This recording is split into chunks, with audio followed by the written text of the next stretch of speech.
الحمد للہ رب العالمین والصلاة والسلام علی سید الانبیاء والمرسلین اما بعد فاعوذ باللہ من الشیطان الرجیم بسم اللہ الرحمن الرحیم قال تبارک وتعالی فی القرآن العظیم فانکحوا ما طاب لکم من النساء مثنى وثلاث ورباع فإن خفتم ألا تعدلوا فواحدة وقال رسول اللہ صلی اللہ علیہ وسلم النکاح من سنتی فمن رغب عن سنتی فلیس منی او کما قال رسول اللہ صلی اللہ علیہ وسلم۔ ایک دفعہ درود شریف پڑھ لیجیے۔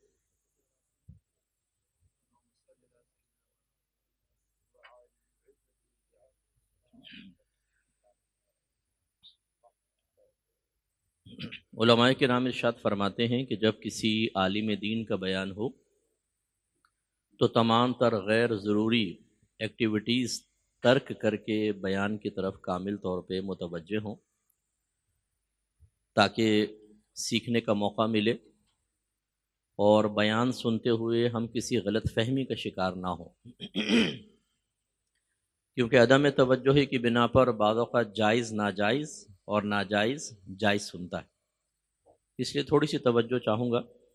سب سے پہلے تو میں حاجی صاحب کو بڑی مبارکباد پیش کرتا ہوں بیٹے کی شادی کے سلسلے میں، اور صاحبزادہ صاحب کو بھی مبارکباد پیش کرتا ہوں کہ اللہ تعالیٰ نے سنت کی ادائیگی کا موقع عطا فرمایا، اور اجتماعی طور پہ آپ سب کو بھی ایک مبارکباد پیش کرتا ہوں کہ شادی بیاہ کے موقع پر اس طرح کی محافل کا انعقاد آئندہ ازدواجی زندگی پر مثبت اثرات مرتب کرتا ہے۔ ہمارے بہت سارے لوگ پوچھتے ہیں مفتی صاحب گھر میں لڑائی جھگڑا فتنہ فساد، آج ہی ایک جمعے میں کسی نے بیان ایک مسئلہ بھیجا کہ میری بیوی سنتی نہیں ہے میری ہے، کیا میں اس کو طلاق دے سکتا ہوں؟ اور پھر ہم اس کا نتیجہ نکالتے ہیں، وہ عامل صاحب بھی کوئی مل جاتے ہیں، وہ کہتے ہیں کہ بھائی جادو ٹونا ہے، کالا جادو کروایا تمہارے گھر پہ۔ لیکن ہم یہ نہیں سوچتے کہ آخر یہ کالا جادو، یہ تمام معاملات، اس کا کوئی نہ کوئی سبب بھی ہوگا۔ جادو وادو تو خیر ایسی ہوتا نہیں ہے، یہ عاملین پیسے بنانے کے لیے کر دیتے ہیں، جادو کی حقیقت ہے لیکن ویسی میں عرض کر رہا ہوں۔ اصل کیا ہوتا ہے کہ ہم ایک مبارک کام کی ابتدا ہی خلاف شرع طریقے سے کرتے ہیں۔ ابھی ہمارے گھر کے باہر کسی کی شادی تھی، میں اپنا کام کر رہا تھا یہاں پہ آنے سے پہلے، ایک دم ایسا لگا جیسے پاکستان اور ہندوستان کی جنگ چھڑ گئی ہو۔ میں نے کہا ارے بھائی کہاں سے گولے وولے بم برسانے شروع ہو گئے، ٹیٹیاں چل پڑی ہیں، کیا ہوا؟ پتہ چلا وہ جی شادی تھی، پٹاخے بجا رہے، ناک میں دم کر دیا، یعنی دماغ ایک دم سن ہو گیا کافی دیر تک۔ اور میں سوچنے لگا کہ کتنے لوگ ایسے ہوں گے جو، اور قریبی ہاسپٹل ہے ہمارے گھر کے سامنے، جن کو یہ آواز قلبی کوفت میں مبتلا کر رہی ہوگی، ذہنی اذیت میں، اور ہو سکتا ہے زبان نہیں ان کے دل بد دعائیں دے رہے ہوں۔ تو جب اتنے لوگوں کی دل آزاریاں کر کے، بد دعائیں لے کر، لوگوں کو ہرٹ کر کے، تکلیف پیدا کر کے پھر ہم اپنی خوشیوں کا سامان کرنے کی کوشش کرتے ہیں، اس میں برکت ہوتی نہیں ہے۔ تو یہ ایک اچھا، یہ موقع ایک رول ماڈل کی حیثیت رکھتا ہے کہ آپ بھی جب بھی اپنی شادی وغیرہ کا کوئی اہتمام کریں، اپنے بچوں کی شادی وغیرہ کریں، تو یہ اس طرح کی محافل رکھیں۔ ہمارا مذہب خوشیاں اختیار کرنے، ان کا اظہار کرنے اور رسومات سے منع نہیں فرماتا۔ ہمارا مذہب ایک سلیقہ اور ادب اور قرینہ سکھاتا ہے کہ انہیں دائرہ شریعت میں لے کر آؤ۔ شادی بیاہ کی رسومات ہر رسم منع نہیں ہے۔ ہمارے نبی کریم صلی اللہ علیہ وسلم نے جب اعلان نبوت فرمایا تو جو رسومات ایسی تھیں جو قابل اصلاح تھی ہی نہیں اور اسلامی تعلیمات سے متصادم تھی، انہیں مٹا دیا، ختم کر دیا۔ لیکن جن میں اصلاح ممکن تھی ان میں اصلاح کر کے ان کو قائم رکھا، اور جو پہلے ہی اصلاح شدہ تھیں، کوئی تکراری نہیں تھی، سرکار نے ان کو منع نہیں فرمایا۔ بخاری کی روایت ہے، انصار کے ہاں شادی ہو رہی تھی تو نبی کریم صلی اللہ علیہ وسلم نے ارشاد فرمایا بھائی ان کی شادی میں دف ساتھ کر دو، کیونکہ انصار خوشی کا اظہار دف بجا کر کرتے ہیں۔ یہ اللہ کے نبی نے ارشاد فرمایا ہے، کیونکہ ہمارا مذہب عین فطرت کے مطابق فطرت انسانی کا تقاضا ہے جب اس کو کوئی خوشی ملتی ہے تو وہ اظہار خوشی کرنا چاہتا ہے. اس کے لیے ہمارے نبی کریم نے طریقہ یہ بتایا کہ دائرہ شریعت میں رہ کر اسلامی تعلیمات کے مطابق اظہار خوشی میں کوئی مسئلہ نہیں. اس کا مطلب یہ ہوا کہ ایک مسلمان کو خوشی کے موقع پر کسی بھی قسم کا اظہار کرنے کے لیے تعلیم شرع حاصل کرنا ضروری ہوا. کسی بھی اچھے عالم دین سے مشورہ کر لیں کہ بھئی شادی ہو رہی ہے، یہ رسومات ہم ادا کرنا چاہتے ہیں، صحیح ہے کہ نہیں. لیکن شادی بیاہ کے موقع پہ مولوی صاحب صرف آتے ہیں نکاح پڑھانے کے لیے، اس سے پہلے کسی مولوی صاحب سے ہمارا رابطہ نہیں ہوتا، اور ہم کہتے ہیں مولویوں کو بیچ میں لاؤ نہیں. اگر بہنیں بھی مجھے پردے میں رہ کے سن رہی ہیں تو خواتین کہتی ہیں، ایک کسی نے مجھے بتایا کہ جی ایک بوڑھی دادی تھیں تو وہ گھر میں کوشش یہی تھی کہ کوئی ایسا ناجائز معاملہ نہ ہو، لیکن ان دادی جان نے ناجائز معاملات کی ترغیب دیتے ہوئے کہا کہ یہ شادی ہے یا جنازہ ہے، کرو ہلڑ بازی. تو پھر وہ لوگ یہ چاہتے ہیں کہ جب ہم اظہار خوشی کر رہے ہوں تو مادر پدر آزاد ہو جائیں، اور پھر ہمیں نہ دین سکھاؤ اور نہ کسی مولوی صاحب کی بات بتاؤ. اس کا نتیجہ نکلتا ہے گھر میں بہت زیادہ بے برکتی پیدا ہوتی ہے. اس لیے ان چیزوں کو ہمیں سمجھنا چاہیے. نکاح سے متعلق چند باتیں میں آپ کی خدمت میں ذکر کروں گا. مجھے امید ہے یہاں بہت سارے شادی شدہ بھی تشریف فرما ہوں گے اور کچھ شادی کا پاکیزہ ارادہ رکھتے ہوں گے. ہمارے لیے بیان ایک جہت سے بہت امپورٹنٹ ہے.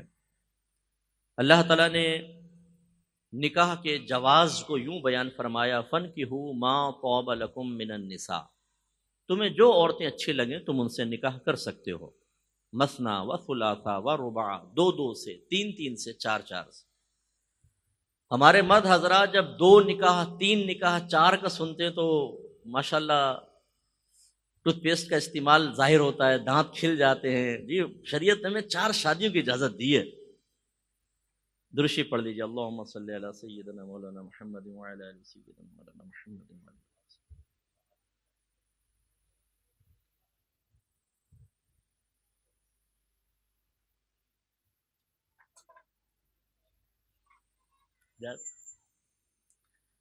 خوش ہوتے ہیں جی، شریعت نے ہمیں 4 شادیوں کی اجازت دی ہے. بعد مسئلہ پوچھتے ہیں مفتی صاحب دوسری شادی کے لیے بیوی سے پوچھنے کی ضرورت تو نہیں ہوتی نا؟ ہم کہتے ہیں ہاں ہے تو نہیں، لیکن اس آیت کا اگلا حصہ نہیں دیکھتے. اللہ تعالیٰ نے فرمایا فَإِنْ خِفْتُمْ أَلَّا تَعْدِلُوا فَوَاحِدًا، پھر اگر تمہیں یہ خوف ہو کہ تم 2 بیویوں میں عدل و انصاف نہ کر سکو گے تو ایک سے نکاح کرو، صرف ایک سے. یہ واجب ہوتا ہے.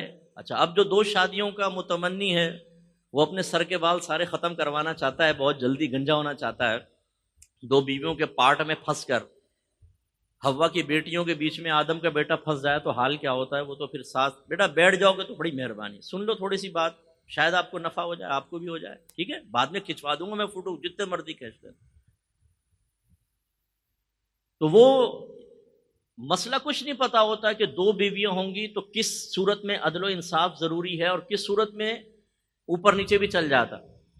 نبی کریم صلی اللہ علیہ وسلم نے ارشاد فرمایا جس کی 2 بیویاں ہوں اور وہ ایک کو معلق لٹکا ہوا چھوڑ دے تو برود قیامت اس حال میں آئے گا کہ اس کی ایک جانب فالج زدہ ہوگی. یعنی جیسے فالج والا بیچارہ ہاتھ کام نہیں کرتا، پاؤں کام نہیں کرتا، ایسا آئے گا اور لوگ دیکھ کر اس سے عبرت حاصل کریں گے، کیونکہ یہ تو اعلانیہ طور پہ چیز ظاہر ہوگی کہ 2 بیویاں 3 بیویاں کرنے کے بعد ان کے مابین عدل و انصاف نہ کرنا یہ غلط ہوتا. اگر آپ میں کوئی ایسا بیٹھا ہوا ہے جو دوسری شادی کے خواب دیکھ رہا ہے تو میرا مشورہ یہ ہوگا ایک کا حق ادا کر لیں، یہ بہت بڑی بات. ایسے ایسے ہم نے عاشق دیکھے کہ وہ دوسری عورتوں سے نکاح کر لیتے ہیں جھانسے دے کر اور اچھے خواب دکھا کر، پھر وہ پہلے والی کے بھائی گھر پہنچ جاتے ہیں، بولتے ہیں تیری ٹانگیں توڑ دیں گے، دے طلاق دوسری کو. وہ اس کو طلاق ولاق دے کے چھوڑ چھاڑ بھاگ لیتے ہیں. وہ خواتین پھر ہمیں میسج کرتی ہیں مفتی صاحب دیکھیں میرے شوہر مجھ سے شادی کی تھی اور مجھے چھوڑ کر چلا گیا، کوئی ایسا وظیفہ دیں کہ وہ واپس آ جائے. پھر ان بہنوں سے کہتے ہیں کہ بہن آپ کو نہیں پتا تھا کہ کیا کیا آگے معاملات ہو سکتے ہیں. اور کبھی دوسری بیوی کہتی ہے کہ پہلی کو چھوڑ دو، میں نے تم سے شادی کی ہے. یہ طلاق کروانا بہت بڑا جرم ہے. یہ صحیح حدیث میں ہے، نبی کریم صلی اللہ علیہ وسلم ارشاد فرماتے ہیں کہ عصر کی نماز کے بعد شیطان سمندر پہ اپنا تخت بچھاتا ہے اور اس کے چیلے یعنی ابلیس بیٹھتا ہے اور اس کے چیلے سارا دن کی رپورٹ پیش کرتے ہیں. کوئی کہتا ہے جی میں نے یہ کروا دیا، کوئی کہتا ہے چوری کروائی، زنا کروایا. شیطان کہتا ہے ٹھیک ہے ٹھیک ہے ٹھیک ہے، لیکن اتنا خوش نہیں ہوتا. ایک آ کر کہتا ہے کہ میں نے میاں بیوی کے درمیان طلاق کروا دی. تو شیطان اچھل کے کھڑا ہوتا اور کہتا تو نے کام کیا، تو نے کام کیا، اور سینے سے لگا لیتا. یہ طلاق کروانا گناہ کبیرہ ہے. تو یہ خواتین آپس میں طلاقیں کروا دیتی ہیں، یہ غلط چیز ہوتی ہے. تو اس کا مطلب یہ ہوا کہ اللہ تعالیٰ نے ہمیں ایک نظام بیان کیا ہے کہ ایک بیوی سے نکاح کریں. اگر آپ دو کر سکتے ہیں تو پھر عدل و انصاف کو ذہن میں رکھیں، اور جس دن آپ عدل و انصاف کا معاملہ دیکھیں گے، اس کے مسائل سنیں گے، تو پھر ہم یہی کہیں گے کہ نہیں، ایک ہی پر اکتفا کرنا چاہیے. اچھا، اب المیہ یہ ہے کہ دو میں ناانصافی کریں تو قابل گریفت. میرا 32 سالہ تجربہ ہے ماشاءاللہ. میں تبلیغ دین اللہ تعالیٰ کے فضل و کرم سے کر رہا ہوں. 32 ایئرس تقریباً ہو گئے. ہمارے شوہر حضرات کا عالم یہ ہے کہ دو بیویوں میں تو کا انصاف کریں گے. اگر ایک بیوی ہے ان کو یہ بھی نہیں پتا ہوتا اس بیوی کا حق کیسے ادا کرنا ہے، مجھ پہ کیا چیزیں فرض ہیں، کچھ پتہ نہیں. نہ بیوی کو معلوم ہے کہ میرے حقوق و فرائض کیا ہے، کیونکہ اکثر ہم لوگ سیکھتے نہیں ہیں. تو یہاں صورتحال تو یہ ہوتی ہے جو میں ابھی انشاءاللہ آپ کو عرض کروں گا کہ بعض اوقات شادی ہو جاتی ہے اور انسان کو یہ نہیں پتا ہوتا کہ شریعت نے اس بیوی اور پھر بچوں کے سلسلے میں مجھ پہ کیا چیز واجب قرار دی ہے. یہ حدیث ایسے تو سرکار نے نہیں بیان فرمائے کلکم راعٍ وکلکم مسئول عن رعیتہ، تم میں سے ہر شخص نگہبان ہے، اس سے اس کی رعایا کے بارے میں کویسچن کیا جائے گا. پھر فرمایا حاکم اپنی رعایا پر حاکم ہے، وہ اس کی رعایا ہے، اس سے اس رعایا کے بارے میں کویسچن ہوگا. شوہر اپنے گھر میں حاکم ہے، اس سے اس کے بیوی بچوں کے بارے میں کویسچن ہوگا. پھر فرمایا عورت اپنے گھر پہ حاکم ہے، اس سے اس کے ماتحت کے بارے میں کویسچن ہوگا. حتیٰ کہ نوکر کے بارے میں فرمایا کہ نوکر سے بھی کویسچن ہوگا کہ تم نے اس گھر کے اندر انصاف سے کام کیا تھا یا نہیں کیا تھا، دیانتداری سے کام کیا تھا کہ نہیں کیا.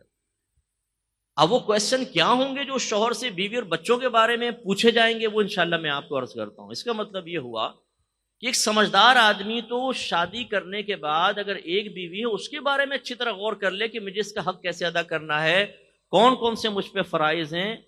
اگر آپ ان چیزوں کو سیکھ لیں گے تو پوری زندگی آپ یہ دیکھیں گے کہ انسان ایک بیوی کا صحیح طریقے سے شرعی طریقے کے اعتبار سے نہ حق ادا کر سکتا ہے. یعنی بہت مشکل ہوتا ہے حق ادا کرنا اور پھر اس کے تمام شرعی لوازمات کا خیال کرنا. لہذا دوسری شادی کا تو ذہن میں نہ لائیں، یہی بیسٹ ہے.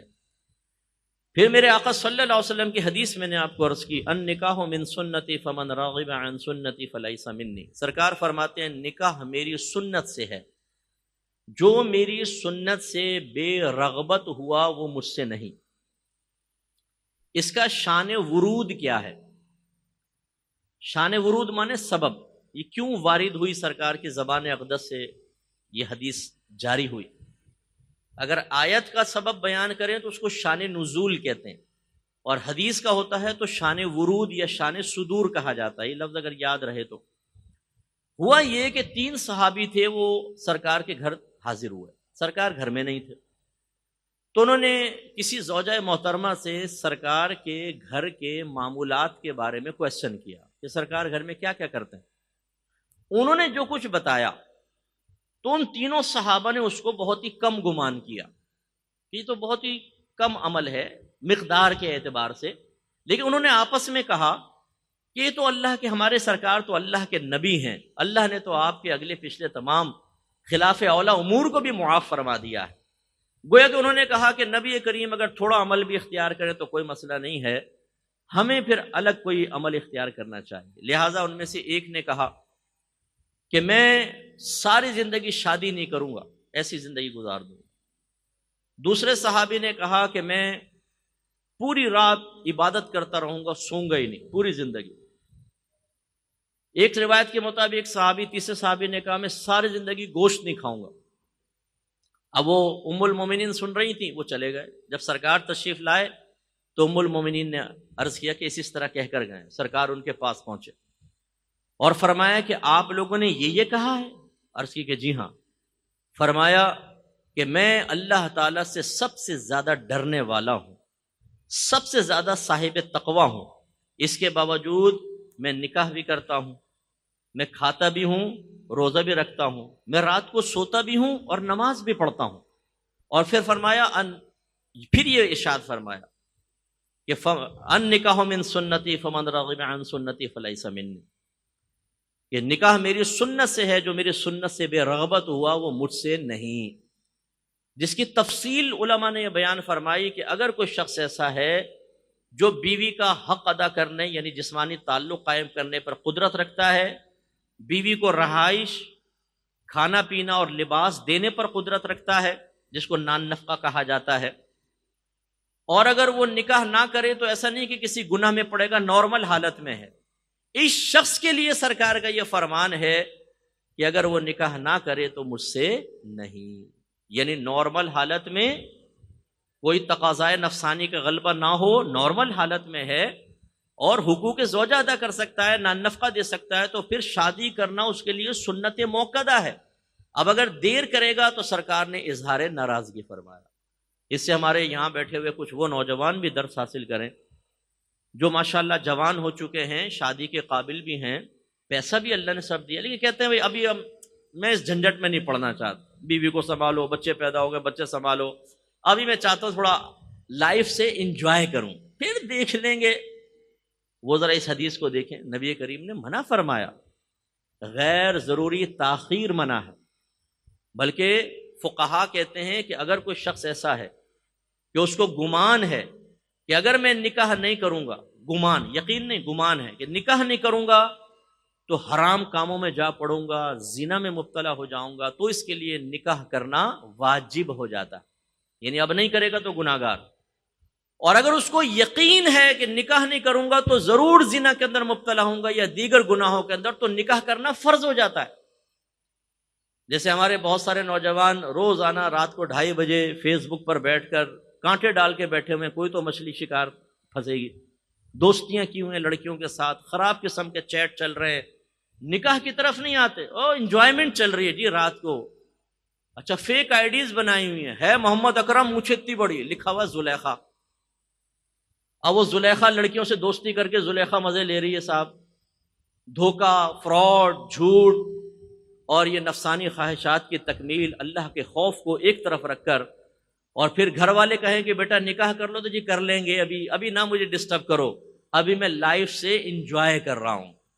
شریعت اس انجوائمنٹ کو حرام قرار دیتی ہے اور وہ کہتی ہے کہ آپ نکاح کی طرف آئیں۔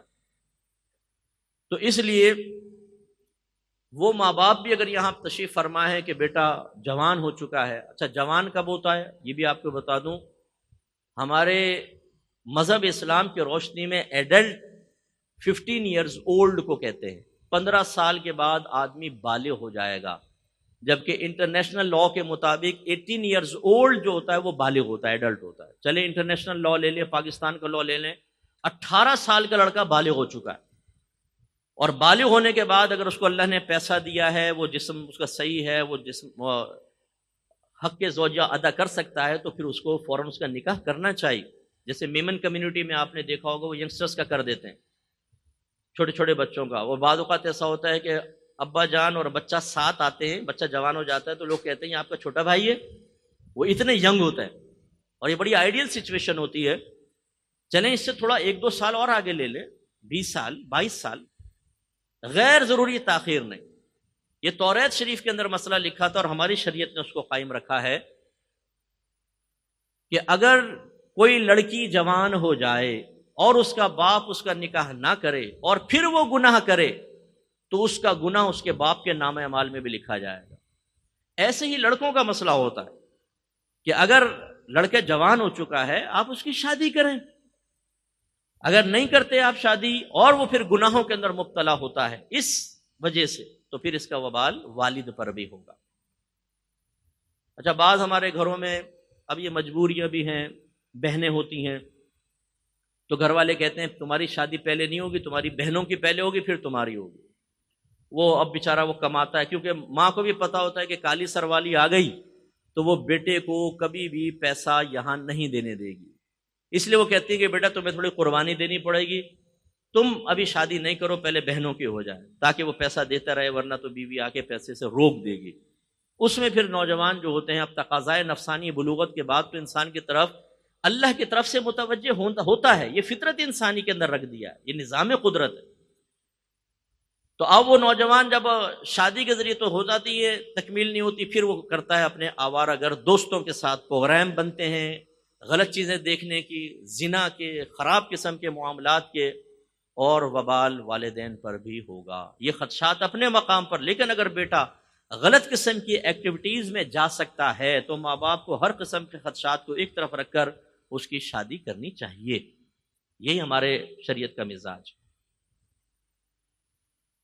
اور بعض نوجوان تنگ دستی کی وجہ سے نکاح نہیں کر پاتے، یہ ہمارے دنیاوی ناپاک رسومات ہیں جنہوں نے شادی کو مشکل بنا دیا۔ امی جان کہتی ہیں کہ بیٹا آج کل ایسے نہیں کوئی بھی دو کپڑوں میں لڑکی کو بھیج دے گا، 5 لاکھ 7 لاکھ کما کر دو پھر تمہارا نکاح ہوگا۔ وہ نوجوان کے سر کے بال کھڑے ہو جاتے ہیں، کیونکہ پہلے جو جوانی کا ٹائم ہوتا ہے، میں اپنے اسٹوڈنٹس کو بھی سمجھاتا ہوں، جمعے کے بیان میں کہتا ہوں نوجوانوں سے خاص طور پر، یہ آوارہ گرد دوستوں کے ساتھ رہنے کا کوئی فائدہ نہیں ہے۔ اپنی پڑھائی اچھی کریں، اس کے ساتھ ساتھ کوئی آن لائن کورسز کر لیں اچھے، اپنی ارننگ اچھی کریں۔ جن لڑکیوں کے پیچھے آپ خوار پڑے ہوئے ہیں، وہ 10 آپ جیسے لڑکوں کے ساتھ دوستی کی ہوگی، وہ ماں بننے کے قابل نہیں، آپ ٹائم ضائع کر رہے ہیں۔ آپ اچھا کمائیں، نوکری اچھی ہوگی، ایک سے ایک خوبصورت لڑکی انشاءاللہ آپ کو مل جائے گی۔ لیکن ہمارے نوجوان جس وقت پڑھنے کا ٹائم ہوتا ہے اس وقت پڑھتے نہیں ہیں، کبوتر بازیوں میں لگے ہوئے ہیں، کالج کے باہر بہنوں کے انتظار میں رنگ کالے کر بیٹھے ہیں، رات کے 2:30 بجے کھمبے کے ساتھ فری پیکج کے اندر گفتگو چل رہی ہے فجر تک، ادھر بھی بیلنس ڈلوایا ادھر بھی بیلنس ڈلوایا، پیکج کروایا، اور نوجوان درجات کی بلندی کا سامان کر رہے رات کے 2:30 بجے بیٹھے ہوئے آوارہ گرد پاگلوں کی طرح۔ یہ ٹائم ضائع کر کے اب جب ماں الٹیمیٹم دیتی ہے کہ بیٹا 5.5 لاکھ 5 لاکھ جمع کرنا ہو، کہتا ابھی کہاں سے کروں، سارے زندگی تو ضائع کی۔ پھر ہمارے ناہنجار قسم کے نوجوان اپنے باپ کے سینے پہ چڑھ کے کہتے ہیں ابا جان آپ نے میرے لیے کیا کیا ہے، فلاں کے باپ نے دیکھو کاروبار کرایا، فلاں نے یہ کیا، فلاں نے، آپ نے میرے لیے کیا کیا۔ اس باپ کو چاہیے منہ پہ تماچا کھینچ کے مارے اور کہے کہ بغیرت یہ بتاؤ کہ تو نے اپنے ساتھ کیا کیا ہے، تم نے پڑھا، تم نے شرابیوں، جواریوں، زانیوں، بے نمازیوں کے ساتھ دوستی رکھ کر اس وقت کو ضائع کیا جس وقت میں تم اپنی علمی ترقی کر سکتے تھے اور اچھی جاب حاصل کرتے، اچھا کاروبار کر سکتے تھے، تم مجھے کیوں تانا دے رہے ہو۔ دوسرے گال پہ تماچا مارے اور کہے تیرا باپ تو ایک ناکام باپ رہا، میں مان لیتا ہوں، اب تو کامیاب باپ بن کر دکھا، کر اپنی اولاد کے لیے کام، میں تو نہ کر سکا نا، تم کرو نا۔ تو ایسے نکمے نوجوان ہمیں ملتے ہیں جو خود کچھ نہیں کریں گے، اپنے باپ کو کہتے ہیں تم نے میرے لیے کیا کیا۔ اور بعض بیچارے مجبور بھی ہوتے ہیں، ان کے ہاتھوں میں ڈگریاں ہیں، سب کچھ ہے، ہمارے ملک میں نوکریاں نہیں، جب تک سفارش نہ ہو، جب تک رشوت نہ ہو، نوکری نہیں۔ میں آپ سے گزارش کرتا ہوں، میں اکثر میلاد مصطفیٰ صلی اللہ علیہ وسلم پر یہ ترغیبات دیتا ہوں، آپ لائٹنگ کریں، ضرور کریں، آپ کھانے کھلائیں، آپ ریلیاں نکالیں، آپ دودھ پلائیں، آپ اور معاملات بھی کریں۔ اپنی ان ایکٹیویٹیز میں نبی کریم صلی اللہ علیہ وسلم کے لیے ایک چیز اور شامل کر لیں، شادیاں کرواتے۔ شادی نہ ہونے کی بنا پر، یہ تو میں جانتا ہوں نا کہ باہر کے ملکوں کے پورے ملک سے تقریباً 110 کنٹریز میں ہمارا پروگرام دیکھا جاتا ہے۔ لوگ ہمیں نوجوان جو اپنی پرابلمز شیئر کرتے ہیں، جو انہوں نے کام کر چکے ہیں، کوئی زنا میں مبتلا ہو گیا، لڑکیاں ایسی ایسی کہ وہ کہتی ہیں مفتی صاحب ہم نے کالج لائف کے اندر یہ کر لیا، وہ کر لیا اور یہ کر لیا، کیونکہ گھر والے شادی نہیں کر رہے تھے۔ شادی کیوں نہیں کر رہے؟ تنگدستی۔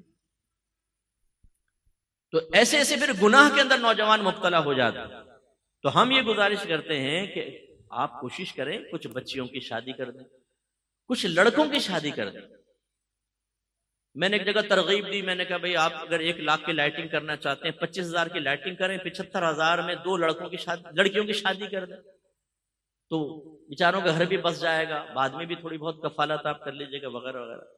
جب وہ بیان ختم ہوا تو ایک نوجوان مجھے ملا، کہنے لگا مفتی صاحب آپ کو لڑکیاں ہی نظر آتی ہیں۔ میں نے کہا کیا ہوا بھائی؟ کہنے لگا آپ نے یہ کیوں نہیں کہا کہ لڑکوں کی بھی شادی کروا دیں؟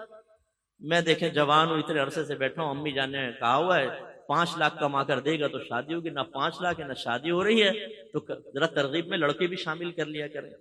ایسے نوجوان، تو اس لیے شادی انتہائی ضروری چیز ہے۔ کوشش کرنی چاہیے کہ نبی کریم کے طریقے اور سنت پر چلیں. لقد کان لکم فی رسول اللہ اسوۃ حسنہ، ضرور بے شک نبی کریم صلی اللہ علیہ وسلم کی عملی زندگی میں تمہارے لیے بہترین عملی نمونہ ہے، اس کو اختیار کریں. تجرید کی زندگی گزارنا کوئی کمال کی بات نہیں ہے. شادی کر کے بیوی بچوں کی طرف سے پہنچنے والی اذیتوں پر صبر کرتے ہوئے پھر اس گھر کو شرعی طریقے سے لے کر چلنا، یہ ہے کمال. حضرت ابو الحسن فرقانی صاحب رحمۃ اللہ علیہ کے نام سے آپ سب واقف ہوں گے، سلسلہ علیہ نقشبندیہ کے بہت بڑے اللہ کے ولی. ایک شخص ان سے ملنے کے لیے آیا گھر پہ. اب یہ واقعہ لکھا ہے، جھوٹ ہے سچ ہے واللہ عالم، میں نے کتاب میں پڑھا تو میں آپ کو بیان کروں. دروازہ بجایا تو ان کی زوجہ نے اندر سے پوچھا کون ہے؟ کہا کہ جی وہ حضرت سے مل رہے. کہا باہر ہوگا کہیں. بڑے تلخ لہجے میں بولا. وہ گھبرایا کہ بھئی بڑی تلخ لہجے میں بات کر رہی ہیں.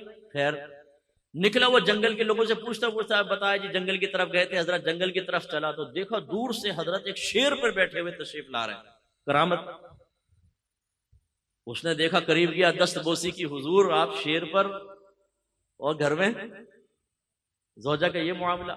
تو حضرت نے ارشاد فرمایا اگر اس کی تلخیوں پہ صبر نہ کروں تو اللہ تعالیٰ ایسی کرامات کیسے عطا کرے گا. یعنی یہ معاملات اس طرح کے ہوتے ہیں، یہ صبر کر کے. نبی کریم نے ارشاد فرمایا کہ بعض اوقات انسان کوئی گناہ کرتا ہے اور اس کا کفارہ صرف یہ ہوتا ہے کہ وہ اپنے بیوی بچوں کی طرف سے ملنے والی تکلیف پر صبر کرے تو اللہ تعالیٰ اس گناہ کو مٹاتا ہے، ورنہ وہ گناہ نہیں مٹتا. تو بعض لوگ ایسے بھی ہوتے ہیں جو کہتے ہیں کہ نہیں یار یہ بیوی بچوں کی مشکل، ماموں کو دیکھا ہے بڑے پریشان، چاچوں کو دیکھا سر لٹکا ہوا ہے، کزن کو دیکھا سر کے بال غائب ہو گئے، پھپھا کو دیکھا ہے وہ بیچارے بیوی سے بچوں سے پریشان. وہ کہتا ہے بھائی یہ ہیں نشان عبرت. اب وہ نبی کریم کے پیغام کو نہیں دیکھتا، وہ اپنے چچا کی ناکام زندگی کو بنیاد بنا کے کہتا ہے مجھے نکاح نہیں کرنا. غلط چیز ہے. اب آخر میں بس میں اس طرف لے کر آتا ہوں کہ یہ نکاح ہم کرتے ہیں نا، ہم سمجھتے ہیں کہ نکاح جو ہے دو خاندانوں کا ملاپ ہے. اپنی نفسانی خواہشات کو جائز طریقے سے پورا کرنا اس کی تکمیل کا ایک ذریعہ ہے، بچوں کے حصول کا ذریعہ ہے. ایک عورت گھر میں آتی ہے، وہ گھر کا سب کام فری میں کرتی ہے، کپڑے دھونا، شوہر کی خدمت، ساس سسر کی خدمت، بچوں کو سنبھالنا، ڈسٹنگ کرنا. بس یہ ہے مطلب نکاح کا مقصد کہ شادی، نفسانی خواہش کی جائز طریقے سے تکمیل، بچوں کا حصول، اور پھر ختم، پھر ان کے بچوں کو پالو، انہیں پڑھاؤ وغیرہ، ختم ہو جائے. اگر سرسری نگاہ سے دیکھا جائے تو یہ بھی مقاصد ہیں، اس کا انکار نہیں. لیکن ایک اس سے بڑا مقصد جو شریعت ہمیں بتاتی ہے وہ اللہ نے قرآن میں بیان فرمایا، جس کو اکثر لوگ بھولے ہوئے ہیں.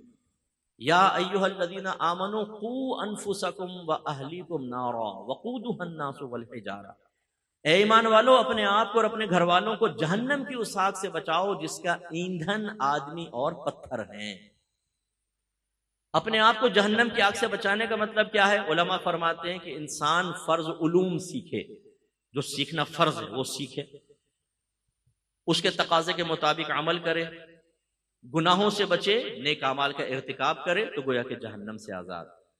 اس کا مطلب ہے علم دین سیکھنا، اس کے تقاضے کے مطابق عمل کرنا، اپنے آپ کو گناہ سے بچانا، اللہ تعالیٰ کے فرض واجب وغیرہ انہیں پورا کرنا، یہ جہنم سے آزادی کا حکم دیا. اپنے گھر والوں کو جہنم کی آگ سے بچانے کا مطلب کیا ہے؟ علماء فرماتے ہیں اس کا طریقہ اور اس کا مطلب یہ ہے کہ اپنے گھر والوں کو علم دین سکھائیں، انہیں نیکی کا حکم کریں، انہیں برائی سے روکیں. یہ شوہر پر واجب ہوتا ہے، اور اس کے لیے لازم سی بات ہے اپنے گھر والوں کو علم دین سکھانا ہوگا. علم دین، فرض علوم تین چیزوں پر مشتمل ہے. نمبر ایک عقائد اسلام، اللہ تعالیٰ کی ذات، صفات، نبوت، رسالت، نبی، رسول، جن، فرشتے، تقدیر، آخرت. یہ ٹاپکس، اس کے بارے میں معرفت حاصل کرنا، اس طرح شرک اور کفر اور بدعت کا علم بھی اس میں شامل ہو جاتا ہے. اور پھر اپنے بیوی بچوں کو سکھانا، یہ شوہر کی ذمہ داری. اور خود سکھانے پہ قدرت نہیں رکھتا تو ایسا انتظام کرنا کہ بیوی بچوں تک یہ علم پہنچے، جیسے ٹیوٹر رکھ لینا، آن لائن کورسز کروانا، کسی اکیڈمی میں یا ادارے میں اگر کورسز ہوتے ہیں اس میں داخلہ دلوانا، یہ شوہر پر فرض ہے، فرض. یہ پہلا ہوا عقائد. نمبر دو، احکام شرعیہ عملیہ سکھانا، یعنی ایسے احکام جن کا تعلق عمل سے ہے. اس میں عبادات، نماز، روزہ، حج، زکوٰۃ، قربانی، صدقہ فطر. پھر نماز میں جب آپ لیتے ہیں تو طہارت اس میں لازم ہے، شرط ہے، اور طہارت میں حیض، نفاس، غسل، وضو، تیمم، نجاستوں کی پہچان، کیا غلیظہ ہے کیا خفیفہ، کتنی مقدار میں لگے تو نماز ہوگی نہیں، کتنی لگے تو ہو جائے گی لیکن لوٹانا واجب، کتنی لگے تو نماز ہو جائے گی، لوٹانا صرف سنت رہے گا، کس پانی سے وضو اور غسل ہو سکتا ہے، کس سے نہیں ہو سکتا، مختلف چیزیں پاک کرنے کا طریقہ، یہ شوہر کو سکھانا لازم۔ اسی طریقے سے اگر عورت کسی کاروبار میں انویسٹ کرتی ہے، اپنے بھائی کو پیسے انویسٹ کر دیا، یا خریداری کرتی ہے جا کر، اسی طرح کرائے کے اوپر چیزیں لینے دینے کے معاملات، تو یہ تمام اس کے معاملات اور مسائل سکھانا کہ تجارت کے بنیادی اصول یہ ہیں، اگر وہ قرضہ لیتی ہے تو قرض کے بنیادی اصول یہ ہیں تاکہ زوجہ سود میں مبتلا نہ ہو جائے، یہ سب۔ اسی طرح عورت کو یہ سکھانا کہ تمہارا حق یہ ہے اور تم پر فرض یہ ہے، اور میرا حق یہ ہے اور مجھ پہ فرض یہ ہے، یہ میاں بیوی کو معلوم ہونا چاہیے تاکہ بیجا حقوق کا مطالبہ نہ ہو۔ اب بعض حضرات کہتے ہیں مفتی صاحب میری بیوی میرا حق ہی ادا نہیں کرتی ہے، ہم دائرہ دم میں رہ کے کویسچن کرتے ہیں کہ بھائی جان ذرا حق کی شرعی تعریف تو کر دیجئے، آپ بتائیں۔ بولے تو حق آپ کا پورا نہیں کر رہے، بتاؤں میں؟ یعنی آپ کو حق کا پتہ ہی نہیں کہ حق کہتے کس کو ہے، بیوی کے حقوق کیا ہیں، شوہر کے حقوق، کس منہ سے آپ مطالبہ کر رہے ہیں کہ میرا حق پورا کرو؟ ہم نے ناحق کو حق بنا کر بیویوں پہ مسلط کیا ہوا ہے، اسی طرح خواتین نے ناحق کو حق بنا کر شوہر کا ناک میں دم کیا ہوا ہے، میرا حق دو، حق دو، حق دو۔ ارے بھائی آپ کو پتا ہے کہ حق کیا ہوتا ہے؟ یہ بیوی کو سمجھانا ضروری ہے۔ ایسے طلاق کے مسائل سکھانا لازم ہے۔ ویسے تو نکاح کی محفل ہے، یہ لفظ عجیب ہی ہے، میں تو اپنے شاگردوں کو کہتا ہوں کہ بیٹا اپنی ڈکشنری سے لفظ طلاق کو کھرچ کے پھینک دو، لیکن بہرحال اس کے احکام سکھانا ضروری ہے۔ اگر نہیں سکھائیں تو بعض اوقات نادانستہ طور پہ کلمات نکل جاتے ہیں۔ اس کی میں مثال آپ کو دیتا ہوں، بس اختتام کر رہا ہوں۔ یہ احکام شرعیہ عملیہ سکھانا۔ تیسرا چیز ہوتی ہے جو علم فرض ہے، وہ ہے گناہوں کی معرفت۔ آنکھ سے دماغ سے کون کون سے گناہ ہو سکتے ہیں؟ آنکھ سے، زبان سے، کانوں سے، ہاتھ سے، ستر سے جس کو شرمگاہ کہتے ہیں، قدموں سے، پیسہ کمانے پیسہ خرچ کرنے کے اندر کون کون سے گناہ ہیں، اسی طریقے سے اور بے شمار۔ پھر ظاہری گناہ، باطنی گناہ، دل کے گناہ کون کون سے ہیں جس میں بخل ہے، بدگمانی ہے، بیجا غصہ ہے، ریاکاری ہے، یہ بیوی کو سکھانا لازم۔ اب اس کا مطلب یہ ہوا کہ اگر بیوی بچوں کو جہنم کی آگ سے بچانا ہے تو سب سے پہلی چیز تو علم دین سکھانا ہوگا۔ اور آپ میں سے بہت سارے ایسے بیٹھے ہوں گے بھائی جان کہ جو غور کریں گے تو انہوں نے تو پہلی مرتبہ سنا ہے کہ فرض 3 طرح کے ہوتے ہیں اور یہ ہوتے ہیں، تو سکھایا کیا ہوگا؟ دوسری چیز جو ہوتی ہے وہ جہنم کی آگ سے بچانے کے لیے اپنے آپ کو رول ماڈل بنا کر پیش کرنا۔ نبی کریم صلی اللہ علیہ وسلم سے ایک صحابی نے عرض کیا رسول اللہ مجھے کوئی نصیحت کرے، فرمایا تم نیک ہو جاؤ، کن محسنن، تم نیک ہو جاؤ۔ عرض کیا رسول اللہ مجھے کب پتہ چلے گا میں نیک ہوں؟ آپ نے ارشاد فرمایا جب تیرا پڑوسی تیرے نیک ہونے کی گواہی دے دے تو تو نیک ہے۔ اچھا پڑوسی سے مراد پڑوس میں رہنے والے نہیں، علماء نے فرمایا کہ اس کا مطلب ہے جو آپ کے قریبی لوگ ہیں، بیوی، بچے، بھائی بہن، ماں باپ، دوست احباب، وہ اگر کہتے ہیں یہ نیک ہے تب تم نیک ہو۔ اس میں حکمت رسول دیکھیں، ہم لوگوں کے سامنے بعض اوقات بزرگی کا برقع اوڑھ کر آتے ہیں نا، گفتگو کم کریں گے، باتیں زیادہ نہیں کریں گے، نگاہ کو جھکا کے رکھیں گے، اپنے آپ کو کتا کمینہ کہنے میں بھی کوئی میں تو کتا کمینہ ہوں، عاجزی کا اظہار کرنا۔ لوگ کہتے ہیں جی ہاں فلاں تو صاحب بھیا کیا چودھری صاحب کا انکساری ہے، بہت اچھے آدمی ہیں جی چودھری صاحب، لیکن جب گھر میں چودھری صاحب داخل ہوتے ہیں دھڑوم دروازے کو لات ماری، وہ گھر والے کہتے ہیں آ گیا سلطان رائی بھائی، وہ کھانا لاؤ، وہ یہ بیوی کو ماں بہن کی گالیاں، بچوں کو تھپڑ مار رہے ہیں، لاپے مار رہے ہیں۔ ارے بھائی تم باہر جو اخلاق کے پیکر بنے ہوئے تھے، تم گھر میں آتے ہی تم نے اخلاق کا سارا لبادہ اتار کے پھینک دیا۔ اس کا مطلب ہے باہر ریاکاری کر رہے تھے، اداکاری کر رہے تھے۔ حضرت علی کرم اللہ وجہ الکریم نے بہت پیاری بات بیان فرمائی، ریاکار دکھاوے کے لیے عمل کرنے والے کی ایک بہت بڑی علامت یہ ہے کہ لوگوں کے سامنے چست ہوتا ہے، اکیلے میں سست ہوتا ہے، لوگوں کے سامنے اچھل اچھل کے عمل کرے گا، گھر کے اندر بالکل سست ہو جائے گا۔ تو یہ اس طریقے سے اب ہوتا کیا ہے کہ اصل تو یہ تھا کہ بیوی بھی گواہی دیتی، کہ اگر کسی کو شوہر دیکھنا ہے تو میرے شوہر کو دیکھو. بچے بھی کہتے ہیں ہم نے والد صاحب کا عرصے دراز تک تجزیہ کیا، مشاہدہ کیا، ہم نے اپنے والد کے اندر کوئی خرابی نہیں دیکھی، زبردست والد. اور یقینی سی بات ہے کہ وہی بیوی بچے اچھی طریقے سے مشاہدہ کر کے محاسبہ کر کے تجزیہ کر سکتے ہیں جن کو پہلے علم دین حاصل ہو. ورنہ تو اگر شوہر نے لا کے سونے کا سیٹ دیا، کہا دو جانو سونا کا سیٹ کہاں سے لائے ہو، آج ذرا نیچے سے اچھا پیسہ آ گیا تھا، آئے ہائے قربان جاؤں تم پر، یہ پہن لیا جی. ارے بھائی شوہر رشوت کما کے لے کر آیا، حرام لے کر آیا، تم کہہ رہی ہو جیتے رہے اور بلائیں لے رہی ہو. ایسی بیوی ہوگی تو وہ تو پھر رشوت کے اوپر ہی کہے گی میرا شوہر بہت اچھا ہے. اس کا مطلب ہے کہ وہ جو تجزیہ کر سکتے ہیں. میری والدہ سیدہ عائشہ صدیقہ رضی اللہ تعالیٰ عنہ کی بخاری کی روایت ہے، آپ ارشاد فرماتی ہیں میں جب تک مسئلے کو اچھی طرح سمجھ نہ لیتی میں نبی کریم صلی اللہ علیہ وسلم سے سوال کرتی رہتی تھی. وہ ہماری والدہ طیبہ طاہرہ مجتہدہ عالمہ مفتیہ، تمام صحابیات ام المومنین کا یہ معاملہ، ان کی زبان سے نبی کریم کے لیے تعریفیں نکلتی ہے کہ شوہر دیکھنا ہو تو یہ ہے شوہر، ایسا ہونا چاہیے. تو باپ کو چاہیے کہ رول ماڈل بن کر، کیونکہ تربیت کا ایک طریقہ کیا ہے، اپنے آپ کو رول ماڈل بنا کر پیش کرنا. جیسے میرے آقا صلی اللہ علیہ وسلم کی 63 سالہ زندگی دیکھیں، اولاً 40 سال جس میں اعلان نبوت نہیں فرمایا وہ زندگی دیکھیں، کوئی انگلی نہیں اٹھا سکتا، اور باقی 23 سالہ زندگی دیکھیں، بڑے بڑے انگریزوں نے مشاہدہ کیا، انہوں نے تنقیدی جائزہ لیا اور یہ کہنے پر مجبور ہو گئے کہ اگر کائنات میں نمبر 1 کوئی شخص ہے تو وہ محمد مصطفیٰ ہیں، اگرچہ ہم ایمان نہیں لاتے ان پر. جس کے اخلاق اور کردار کی گواہی کافر دے وہ ہوتا ہے عمل.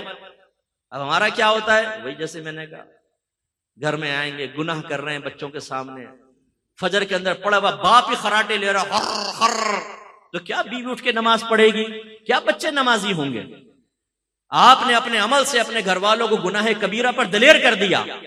جو باپ گھر میں بیوی بچوں کے سامنے ماں بہن کی گندی گندی فحش گالیاں بک رہا ہو، عورتوں کی باتیں کرتا ہو غلیظ قسم کی، اس کے بچے تو یہی غلاظت اختیار کریں گے.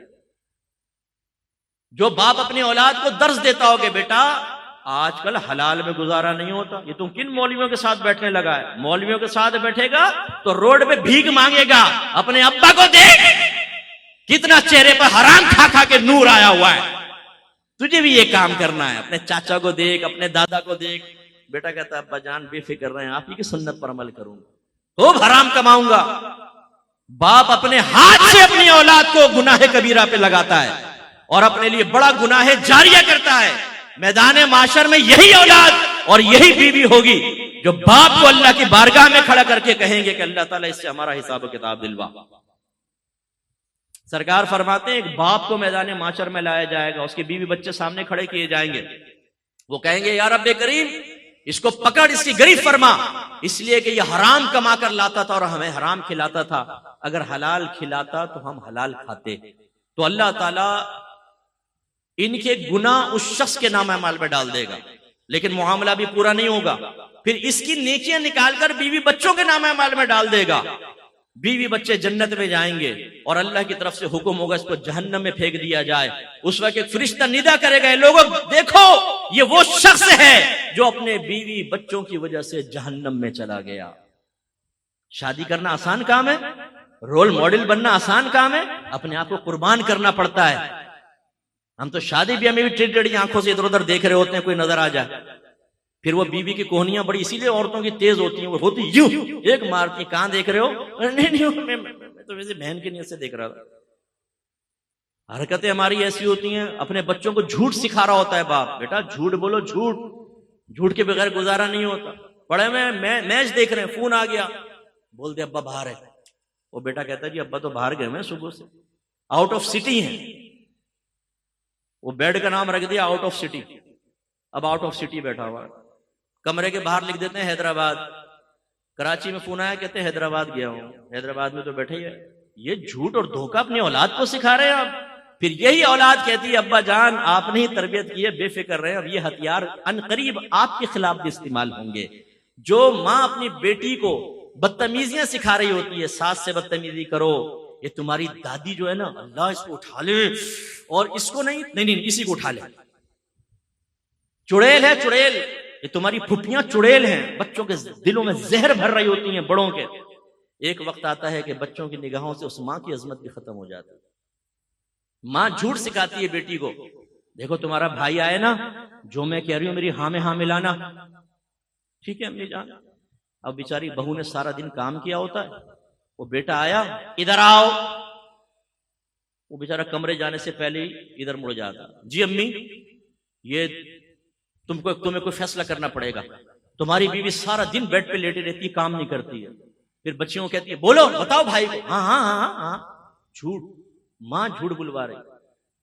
پھر ایسی مائیں بھی ہم نے دیکھی جو شوہر کے سینے میں چڑھ کے گفتگو کرتی ہیں. بدتمیزی حرام ہے، گناہ کبیرہ ہے.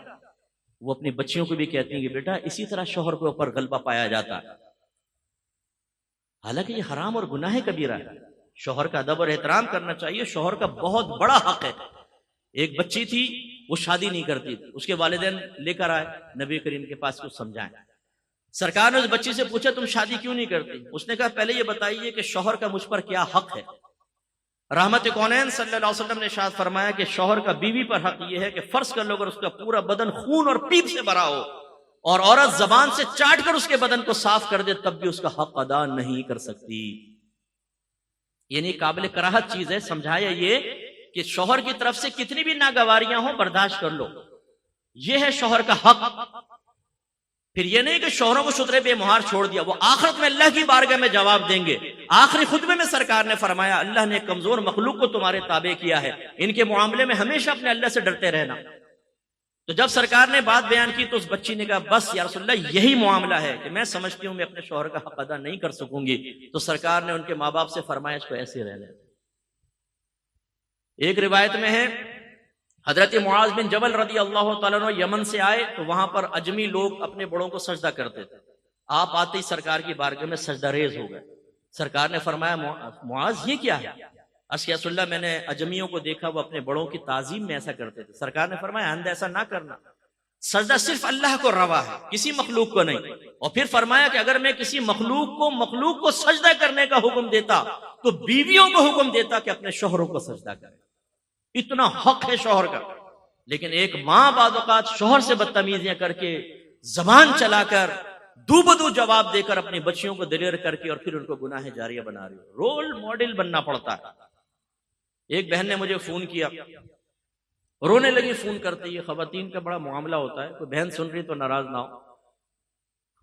مفتی صاحب میرے شوہر نے گالیاں بکی، مجھے مارا. میں نے کہا ایک منٹ بہن پہلے رونا بند کرو، دیانتداری سے بتاؤ آپ نے کیا کیا تھا؟ میں نے بھی گریبان پکڑا تھا، گالیاں گٹی تھی. ارے اپنا نہیں بتایا، گریبان پکڑ کے شوہر پہ حملہ. ایک پٹھان فیملی سے ایک بچی نے مجھے میسج کیا، کال کی، مفتی صاحب لیٹر آیا تھا مفتی صاحب میرا شوہر سے جھگڑا ہوا، میں نے اس کو نیچے لٹایا اور چھری اس کی گردن پر رکھی اور کہا کہ دے 3 طلاقیں ورنہ گردن کاٹ دوں گی. اس نے 3 طلاقیں دے دی. کیا تینوں ہو گئی؟ کتنا معصوم کوسچن ہے. آپ دیکھیے نا، تینوں ہو گئی. کیا شیرنی تھی، اٹھا کے شوہر کو پٹک دیا زمین کے اوپر. پھر اس کو سمجھایا کہ آپ نے بہت بڑا گناہ کبیرہ کیا ہے، شوہر اللہ نے اس کا حق رکھا ہے، اس کو آپ پر حاکم بنایا، یہ آپ نے کیا کیا؟ تو یہ اکثر ہمارے ماں باپ سکھا رہے ہو. تو اس لیے رول ماڈل بننا. تیسری چیز پھر گناہ سے روکنا. اپنے بچوں کو گناہ کرتے ہوئے دیکھیں، روکیں انہیں. بچہ حرام کام نگاہوں کے سامنے کر رہا ہے، وہ لڑکیوں سے دوستی کرتا ہے، وہ آوارہ گرد دوستوں کے درمیان رہتا ہے، وہ نمازیں نہیں پڑھتا، اس کو عادی بنانا یہ باپ کی ذمہ داری ہے. شروع سے انگلی پکڑ کے مسجد میں لے کر جائے، فجر کے اندر اٹھائے. اللہ کا بڑا کرم ہے، اب تو میرے بچے ماشاءاللہ بالغ ہو گئے، سب بھی بالغ ہو گئے. جب وہ چھوٹے چھوٹے تھے اس وقت سے میری ڈیوٹی تھی، میں نے ڈیوٹی رکھی تھی زوجہ کو بھی اٹھانا، تمام بچوں کو. اور آپ کے بچوں کا پتہ ہے بعض اوقات رات کو دیر سے سوتے اٹھتے نہیں ہیں، یہاں سے اٹھایا وہاں پلٹ گئے، اٹھا کے باتھ روم میں داخل کر کے منہ پہ پانی مار کر پھر، کیونکہ باپ کی محبت یہ ہے کہ اپنی اولاد کو میدان معاشر کی ذلت سے بچائے. یہ محبت نہیں ہے کہ حرام کھلا کر، ناجائز کام کروا کر، گناہوں پہ دلیر کر کے میدان معاشر میں اپنی اولاد کو اپنے سامنے کھڑا کر دیں اور وہ اولاد سوالیہ نگاہوں سے باپ کو دیکھے کہ ابا جان یہ کون سی آپ نے محبت کا ثبوت دیا تھا کہ ہمیں جہنم کا راستہ دکھا دیا. وہاں پہ پھر آر پار کا معاملہ ہوگا، پھر واپس آنا نصیب نہیں ہوگا. اب آپ نے دیکھا کہ شادی کرنا بڑا آسان ہے، اس کے تقاضے نبھانا بڑا مشکل ہے۔ گویا کہ شادی کرنے کے بعد ایک تربیت گاہ قائم کرنی ہوتی ہے، جس میں آپ بھی صاحب علم ہوں، آپ کے گھر والے بھی صاحب علم ہوں، آپ بھی رول ماڈل بنیں، اپنے گھر والوں کو رول ماڈل بنائیں، آپ بھی احکام شریعہ پہ عمل کریں، گھر والوں کو بھی عمل کروائیں، آپ بھی گناہ سے بچیں اور گھر والوں کو بھی گناہ سے بچائیں۔ اور یہ بہت مشکل کام ہے۔ جب تک ماں باپ اپنی نفسانی خواہشات کی قربانی نہ دیں تب تک کچھ نہیں ہو سکتا، کرنا پڑتا۔ آخری دو باتیں، ہم کہتے ہیں ہم اپنے بچوں کا فیوچر بنا رہے ہیں، ہر باپ اپنے بچوں کے فیوچر کی فکر کرتا ہے، میں بھی کرتا ہوں، آپ بھی کرتے ہوں گے، لیکن میں آپ سے کوشچن کرتا ہوں کہ فیوچر کہتے کس کو ہیں، ذرا یہ بتائیے۔ آپ کہیں گے آئندہ آنے والے زمانے کو کہتے ہیں، مستقبل کو کہتے ہیں مفتی صاحب۔ پھر میں آپ سے پوچھتا ہوں کہ یہ مستقبل کہاں تک ہے، ذرا مجھے بتائیے، جس کے بعد پھر مستقبل ختم ہو جائے گا، وہاں تک بتائیے۔ 40 سالہ، 50 سالہ زندگی، 60 سالہ؟ نہیں، آپ کہیں گے نہیں مفتی صاحب، یہ بھی پھر قبر کی زندگی، پھر میدان محشر، پھر پرصراط سے گزرنا، اس کے بعد جنت یا دوزخ میں جب پہنچ جائیں گے تو ٹائم لیمیٹیشنز ختم، بالکل ٹائم ہی ختم ہو جائے گا۔ پھر ہمیشہ جو جہنم میں رہا جہنم میں، جو جنت میں چلے گئے تو ہمیشہ جنت میں رہیں گے۔ اس کا مطلب ہے فیوچر یہ دنیاوی زندگی ہی کا نام نہیں ہے، فیوچر میں قبر کی زندگی بھی آتی ہے، جس میں آپ کا بچہ اکیلا پہنچے گا، آپ کی اولاد اکیلی پہنچے گی، آپ کی زوجہ اکیلی پہنچے گی، آپ اکیلے پہنچیں گے۔ میدان محشر بھی فیوچر میں داخل ہے۔ مجھے ان ماں باپ پر حیرت ہوتی ہے جو زندگی کے 40-50 سالہ فیوچر کے لیے اس اخروی فیوچر کو تباہ کرتے ہیں، 24 گھنٹے اس کے بارے میں سوچتے ہیں، اس فیوچر کی کوئی پرواہ نہیں ہے کہ مرنے کے بعد جب اولاد کو چھوڑ کر ہم واپس آئیں گے تو کیا ہوگا۔ دوسری بات، آخری بات، آپ کے نبی نے ارشاد فرمایا ہر شخص کے 3 دوست ہوتے ہیں، ایک کی دوستی اس کی زندگی تک قائم رہتی ہے، جیسے انسان مرتا ہے اس کی دوستی ختم، دوسرا دوست قبر تک ساتھ ہوتا ہے، لیکن جیسے انسان کو قبر میں رکھا جاتا ہے اس کی بھی دوستی ختم، اور تیسرا دوست ہمیشہ ہمیشہ اس کے ساتھ رہے گا۔ پھر وضاحت کرتے ہوئے ارشاد فرمایا پہلا دوست انسان کا مال ہے، جیسی موت آئی مال گیا، اور یہ یاد رکھیے گا جتنا مال چھوڑ کر مریں گے موت اتنی دردناک ہوگی۔ آپ کی لینڈ کروزر ادھر، جوتے، موزے، کپڑے، بڑا محل، جتنا آدمی مال چھوڑ کے مرتا ہے اتنی تکلیف زیادہ۔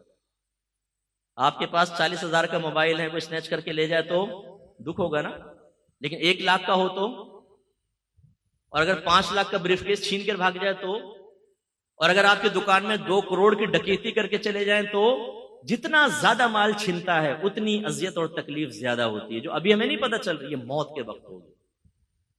لیکن ہم اس مال کے لیے جس کو ہم چھوڑ کر جائیں گے تو اولاد بعض اوقات نافرمانی میں خرچ کر کے ہمارے لیے گناہ جاریہ کرتی رہے گی، کیونکہ تربیت تو ہوتی نہیں، اور چھوڑ کر ہی جانا ہے، اس کے لیے چاہے جھوٹ بولنا پڑے، فراڈ کرنا پڑے، وراثتیں دبانی پڑے، رشوتیں لینی پڑے، دھوکہ دینا پڑے، حتیٰ کہ قتل تک کروانا پڑے، مروا دیتے ہیں لوگوں کو پیسے کے لیے، لیکن یہ مال حاصل ہو جائے، جیسی موت کا جھٹکا آئے گا گئے۔ حضرت سیٹھ جی کو فکر تھی 1-1 کے 10-10 کیجئے، موت آ پہنچی کہ صاحب جان واپس کیجئے۔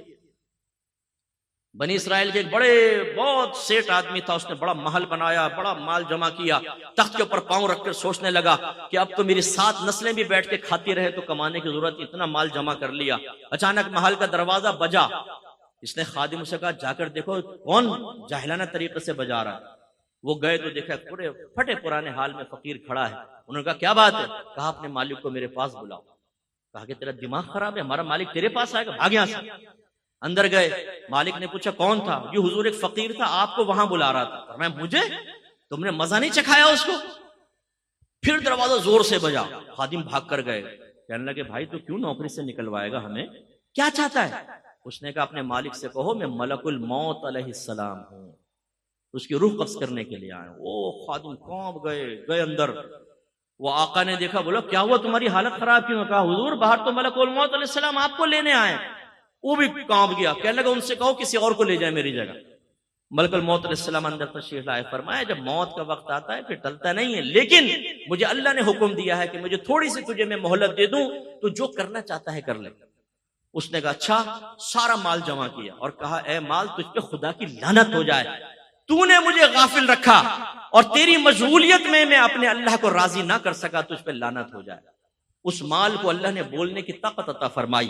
اس مال نے کہا لعنت مجھے نہ کر، اپنے آپ کو لعنت کر، اگر تو مجھے اچھے انداز سے کما کر اللہ کی رضا میں خرچ کرتا، میں تیرے کام آتا، تو نے غلط طریقے سے خرچ کیا اور جمع کیا، تیرا نقصان ہے، میری وجہ سے تو نے عزتیں پائیں۔ تو اس وقت بادشاہوں کے دربار میں چلا جاتا تھا جب دینداروں کو وہاں سے ہٹا دیا جاتا تھا، اس مال سے تو نے عیش کیا ہے، اپنے آپ کو ملامت کر۔ اور پھر حدیث روایت میں آتا ہے کہ ملک الموت علیہ السلام نے اس کی روح قبض کی اور وہ پہاڑوں کے برابر اپنی دولت کو دیکھتا ہوا مر گیا۔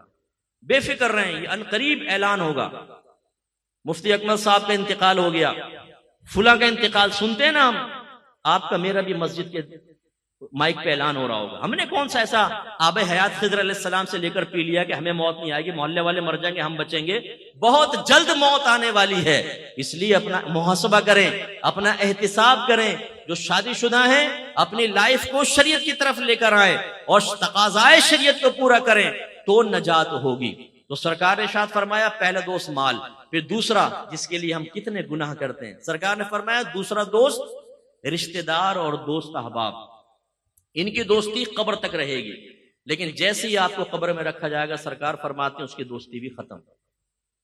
ہم کتنے گناہ اپنے دوستوں کے لیے کرتے ہیں، ہم میں سے بہت سے ایسے بیٹھے ہوں گے جو اس مروت میں کہ میرا دوست ناراض ہوگا وہ حرام اور گناہ کبیرہ کرتے ہوں گے، لیکن جب آپ مریں گے نا تو یہ دوست شاید آپ کا جنازہ تک نہیں پڑھیں گے۔ برا نہیں ماننے کہ میں گراؤنڈ ریلیٹیز پہ کلام کرتا ہوں، جتنے آپ کے دوست ہیں نا ایسی مذاق میں پوچھے گا ذرا جنازے کا طریقہ تو بتا، اور پھر پوچھے گا اچھا جنازے کی دعا تو سنا، وہ کہے گا کچھ نہیں آتا۔ اس کا مطلب یہ ایسا دوست ہے کہ آپ کا جنازہ پڑھا ہوگا، غیر آپ کے لیے دعا کر رہا ہوگا، غیر آپ پر نماز پڑھ رہا ہوگا، یہ ایسا دوست آپ نے پالا ہے جو مرتے وقت آپ کے لیے دعا تک نہیں کرے گا۔ اور کتنے میں نے دیکھے ہیں جنازے میں آتے ہی نہیں ہیں، آئے تو پیچھے سے کلٹی ہو جاتے ہیں، دفن تک بھی نہیں ٹھہرتے، یا چلو مروت میں پہنچ گئے تو اس کے بعد ختم۔ اپنے تمام دوستوں کا بھی ذہن میں لے کر آئیں، کون کون آپ کے مرنے کے بعد آپ کی قبر پر آئے گا؟ ہر ہفتے، چلو مہینے میں ایک بار، چلو سال میں ایک بار، نو کوئی نہیں آتا بھائی۔ یہ جتنی ویلیو اس وقت میں پبلک کے درمیان حاصل ہوتی ہے نا، 2 منٹ میں موت کے بعد ختم ہو جائے گی اور ہمیں قبر میں سب تنہا چھوڑ کے چلے جائیں گے۔ اور میرے آقا نے آخری بات بیان فرمائی، تیسرا دوست اس کا اچھا یا برا عمل ہوتا ہے، یہ ہمیشہ ساتھ رہے گا۔ اب جو ہمیشہ ساتھ رہے گا اس کے لیے ہم جیسا کوئی آدمی کہے تو کہتے ہیں جی مت کر نصیحت ناصحہ، دل میرا گھبرائے ہے، اس کو دشمن جانو ہوں جو مجھ کو سمجھائے ہے۔ ہمارے ماشاءاللہ یہ کون بیٹھے ہیں جی، عاشقان رسول کو ہمارا سلام ہو، اور یہ عاشقان رسول ایسے ہیں کہ ان کو کھلائیں عشق اوپر جاتا ہے، ان کو کہیں جھومو عشق اوپر جاتا ہے، لائٹیں لگاؤ عشق اوپر جاتا ہے، کھانے کھلاؤ دودھ پلاؤ عشق وہ پہنچتا ہے 7ویں آسمان پر۔ اور اگر کہو کہ اللہ کے نبی کا حکم مانو تو 2 منٹ میں چہرے کے زاویے بگڑ جاتے ہیں۔ عاشق رسول، غلام رسول ایک دم ایسا لگتا ہے کہ نبی کریم کے حکم کا دشمن ہے، نبی کریم کی سنتوں کو بوجھ سمجھنے والا ہے۔ بھائی یہ کیسا عشق رسول ہے، غلامی رسول میں موت بھی قبول ہے۔ بھائی یہ نعرہ لگا، لیکن غلامی رسول میں داڑھی بھی قبول ہے، یہ نعرہ بھی لگا لو۔ غلامی رسول میں 5 وقت نماز باجماعت پڑھنا بھی قبول ہے، نعرہ لگاؤ۔ غلامی رسول میں تمام گناہ چھوڑ دینا بھی قبول ہے، نعرہ لگاؤ۔ غلامی رسول میں صرف رزق حلال کمانا یہ بھی قبول ہے، نعرہ لگاؤ۔ غلامی رسول میں اپنے بیوی بچوں کی اچھی تربیت کرنا یہ بھی قبول ہے۔ ہمارے بھائی کہتے ہیں مفتی صاحب ہولا ہاتھ رکھیں، ہولا۔ ہم اتنے سخت جملے سننے کے عادی نہیں ہیں، ہم تو گالیاں بکیں، نمازیں قضا کریں، فراڈ کریں۔ ہمارے نعت خانوں کو اللہ تعالیٰ بلندی درجات عطا فرمائے، جب تک یہ ماشاءاللہ زندہ ہیں کسی کو کوئی خوف نہیں ہو سکتا، ناراض مت ہوئیے گا۔ آپ سب عاشق رسول ہیں، میدان معاشر میں ہم جائیں گے، سرکار اپنے دامن میں چھپا کے جنت میں لے جائیں گے۔ اگرچہ نعت خانوں کا مقصد خدا نہ خواستہ یہ نہیں کہہ رہا ہوں کہ غفلت ہوتا ہے، یہ عشق رسول عام کرنے کے لیے آتے ہیں، لیکن ہم ان شعروں کو سننے کے بعد ایک غلط فہمی میں مبتلا ہو جاتے ہیں کہ محنت کرو نہ کرو، خالی نبی کریم کے نام کے نعرے لگاؤ، میدان معاشر میں پہنچیں گے تو فرشتے کہیں گے حضور آپ کہاں ہیں، جنت آپ کا انتظار کر رہی ہے۔ اور یہ لیفٹ رائٹ کرتا ہوا بے نمازی، لڑکیوں کے پیچھے بھاگنے والا، گالیاں بکنے والا، حرام کمانے والا، اپنے آپ کو عاشق رسول زبانی کہنے والا، نبی کریم کے حکم سن کر اپنے چہرے کے زاویے بگاڑنے والا، یہ سیدھے جنت میں چلے جائے گا۔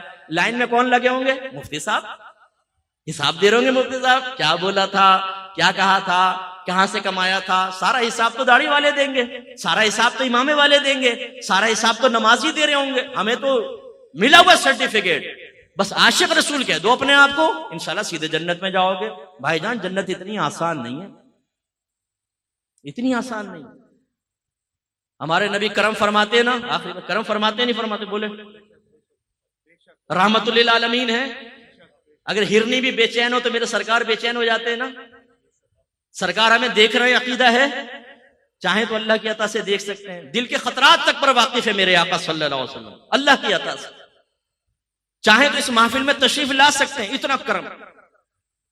لیکن اس عاشق رسول سے اگر آپ یہ کہیں کہ تم ایسا کرو، اپنے گھر کا دروازہ بند کر کے بیوی بچوں کو کمرے میں بند کر دو اور سرکار سے فریاد کرو، یا رسول اللہ کرم فرمائے، آپ کا عاشق کمرے میں بند ہے، کمائے گا نہیں، آپ ہی کھانا دیں گے، سب کچھ رحمت للعالمین انشاءاللہ دیں گے آپ کو، یار مرنے کو ہی دیں گے۔ ذرا آزما کر دیکھیں اپنے عشق رسول کو، 2 منٹ میں امتحان نہ ہو جائے تو پتہ چلے ہمیں۔ ہم نے زبانی دعوے اور نعرے کر کے، نعرے لگا کر اپنے آپ کو بھی دھوکے میں مبتلا کیا ہوا ہے، اور اپنی آنے والی نسلوں کو یہ پیغام دے رہے ہیں کہ جس چیز سے نبیوں کی زندگی خالی ہے، صحابہ کی زندگی خالی ہے، اصحاب رسول کی زندگی خالی ہے، اولیاء کرام کی زندگی خالی ہے، وہ تم اختیار کرو، اور وہ کیا ہے؟ گناہ خوب کرو، لیکن بس کہتے رہو غلامی رسول میں موت بھی قبول ہے، ہم رسول اللہ کے، جنت رسول اللہ کی، بس سرکار کرم فرما دیں گے۔ بھائی سرکار ضرور کرم فرمائیں گے، میرے آقا کی رحمت بہت بڑی ہے، لیکن پورے قرآن کے احکام ایک طرف رکھ دیں، حدیث کے احکام ایک طرف رکھیں، اور صرف خامہ بس سرکار سے حسن ظن قائم کر کے آخرت کی تیاری نہ کریں، یہ کس نے سکھایا؟ تو پھر وہی میں نے آپ کو امتحان میں ڈالا ہے، جب آخرت کی تیاری کے سلسلے میں آپ کو نبی پر اتنا بھروسہ ہے، میرے سرکار بخشوا لیں گے، تو پھر سرکار دنیا میں بھی آپ کو دینے پر قدرت رکھتے ہیں۔ چھوڑ دیجئے کاروبار، چھوڑ دیجئے نوکری، بند کر دیں سب، صدیق اکبر رضی اللہ تعالیٰ عنہ کی طرح سب اللہ کی راہ میں اڑا دیں، اور ایک بند کمرے میں بیٹھے دیکھیں سرکار کرم فرمائیں گے۔ آزمائیں ذرا۔ نہیں مفتی صاحب ہمارا دماغ کام کرتا ہے، ایسا کیسے ہو سکتا ہے؟ بھائی ٹھیک ہے، محبت اپنی جگہ، دنیا کے لیے کام تو کرنا پڑتا ہے، بس بھائی ہاتھ جوڑ کے یہ کرتا ہوں، عرض کرتا ہوں آخرت کے لیے بھی کچھ کرنا پڑتا ہے۔ وآخر دعوانا الحمدللہ رب العالمین۔ کوئی بات میری بری لگی ہو، کسی کو میں نادانستہ طور پہ ہرٹ کر بیٹھا ہوں تو ناراض مت ہوئیے گا، خصوصاً میرے پیارے بھائی نعت خان، میں بڑی محبت کرتا ہوں، پتہ ہے نعت سے بھی اور نعت خانوں سے۔ آپ ان سے پوچھیں، جب ہم باہر ہوتے ہیں بہت خوش ہوتے ہیں نعت خان، کیونکہ میں لوگوں کو ترغیب دیتا ہوں ان کی قدر کریں، یہ اچھے لوگ ہیں۔ میں جب مذمت کرتا ہوں ان نعت خانوں کی کرتا ہوں کہ جو لوگوں کو جھوٹے خواب دکھا کر انہیں گناہوں پر دلیر کرتے رہتے ہیں، نہ نماز کا کہیں گے، نہ روزے کا، نہ گناہ سے چھوڑنے کا۔ آپ سب عاشق رسول ہیں، جنت میں جاؤ گے۔ اور بعض تو دین کا مذاق اڑاتے دیکھا گیا، اوے بھائی نماز پڑھے، وہ روزہ تبلیغ وہ کرے، ہم رسول اللہ کے، جنت رسول اللہ کے۔ ارے بھائی کیا مطلب ہے یار؟ اس کا مطلب ہے دوسرے مکاتب فکر عمل کرے اور تم عمل نہ کرو، یہ ثابت کرنا چاہتے ہو؟ یہ غلط چیز ہے۔ تو امید ہے کہ انشاءاللہ آپ درگزر فرمائیں گے۔ آج رات کو بیٹھیں تو ذرا سوچئے گا میری باتوں پر، اور میری کتاب ہے قرب الہی، یہ تصوف کے موضوع پہ لکھی ہے، اگر پاسبل ہو یہ کتاب آپ لیجئے گا، ٹھیک ہے؟ میرا نمبر لے لیں، اگر مجھ سے رجوع کر لیں، میں آپ کو کتاب حاصل کرنے کا طریقہ بتا دوں گا۔ یہ کتاب اپنے گھر میں ضرور رکھیں۔ میں یقین سے کہتا ہوں، اگر آپ جیسے جو پیرنٹس بیٹھے ہوئے ہیں، کہ آپ کا آدھے سے زیادہ کام تو یہ کتاب پورا کرے گی۔ اپنے بیوی بچوں کو پڑھنے کو دیں، آپ خود بھی مطالعہ کریں، بہت برکت حاصل ہوگی انشاءاللہ۔ اس لیے نہیں کہ میں نے لکھی ہے، حاجی صاحب نے بھی اس کا مطالعہ کیا ہے ماشاءاللہ، اور بڑے مشائخ کو میں نے بھیجی ہے، بہت سراہا ہے، علماء کو بھیجی ہے، اور اس کا فرسٹ ایڈیشن تو آیا اور پتہ ہی نہیں چلا کہاں چلا گیا، ابھی سیکنڈ ایڈیشن آ رہا ہے ماشاءاللہ، وہ بھی اس کا ٹرانسلیٹ بھی ہو رہا ہے مختلف زبانوں میں۔ اس وقت اس دور کی ایک بہترین کتاب ہے، جو آپ کو اسٹیپ وائز بتائے گی، سب سے فرسٹ اسٹیپ کیا ہے، سیکنڈ کیا ہے، تھرڈ کیا ہے، فورتھ کیا ہے، کس طرح آپ اللہ کے قریب ہو سکتے ہیں۔ اللہ تعالیٰ عمل کی توفیق عطا فرمائے۔ وآخر دعوانا ان الحمدللہ رب العالمین۔